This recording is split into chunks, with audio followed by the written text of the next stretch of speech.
Kuya, nakikilala niyo ba si Tatay T? Si Tatay T. Sino po yun? Ha? Sino po? Matanda. Si Tatay T, kung tawagin. Eh, Kilala niyo? ano itsura? Hindi niyo kilala, hindi niyo kasama. Hindi po. Taga saan kayo? Taga-pinangunan po kami. Ba't nandito kayo? Ito kilala siguro. Bakit ba sinasabi si Kuya? Kilala mo tayo si Tatay T. Opo. Kilala mo? Ano itsura niya? Sige nga. Ikupan ko lang ha. Kayo po din ba? Oo. Sige, upo ka po rito. Saan niyo po napansin si Tatay T? Kilala niyo po? Hindi.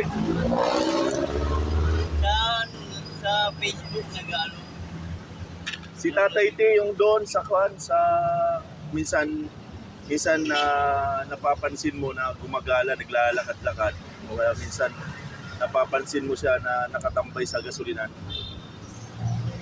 Hindi niyo pansin? Dito lang po ba kayo? Ha? Dito lang kayo?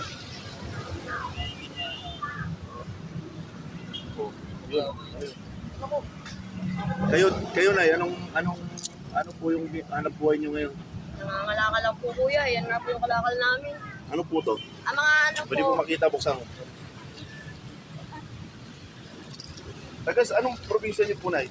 Ako po, Quezon po. Ito na, nangangalakal kayo. Opo. Wala po kayong bahay rito? Eh, ang totoo po niyan, sir, taga-pinangunan po kami. Oo. Eh, medyo na nag-stow away po kami. Dito po kami na sa Kainta.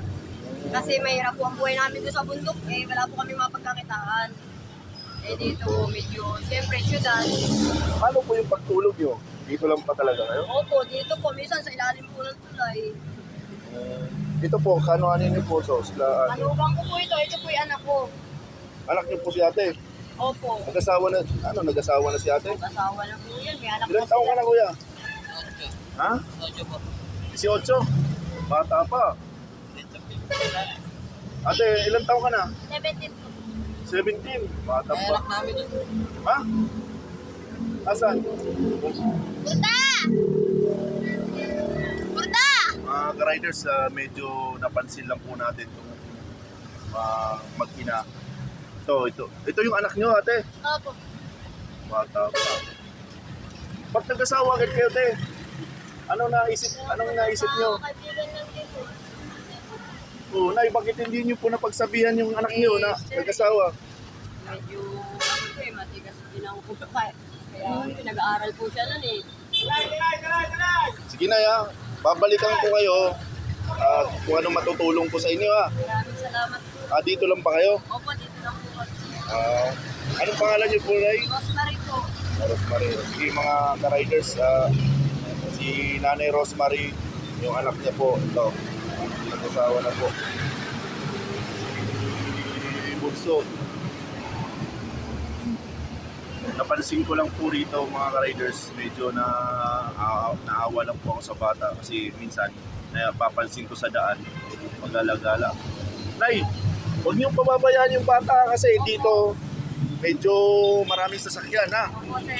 Baka di naman natin hinihingi, baka ma-aksidente ro na. Sahan nyo, babalikan ko kayo, may maibigay ko sa inyo na tulong, ha? Maraming salamat, sir. Ah. Po kayo. Ingat kayo, basta walang gagawang masama, ha? Opo. Wala namang problema, basta walang gagawang masama. Kailangan medyo maghanap buhay lang, kung kalakal lang, okay lang yan. At least patas, ha? Opo, sir. Salamat po. Pinagsasabihan ko din nga po sila. Wag po kayong gagawa ng masama, ha, na ikakalabag sa batas natin, ha. Importante kung anong mapagkakakitaan, kalakal lang tayo, at least patas. Pinagpapawisan niyo, ha. Opo. Sige. Sige, Nanay, ano po? Rosemary po. Nanay Rosemary, balikan ko kayo at kung ano pong may bibigay ko na tulong sa inyo. Maraming salamat, sir. Okay. Mga ka-riders, dito lang muna at tabayanan po natin yung mga ibang vlog ko po sa kanila.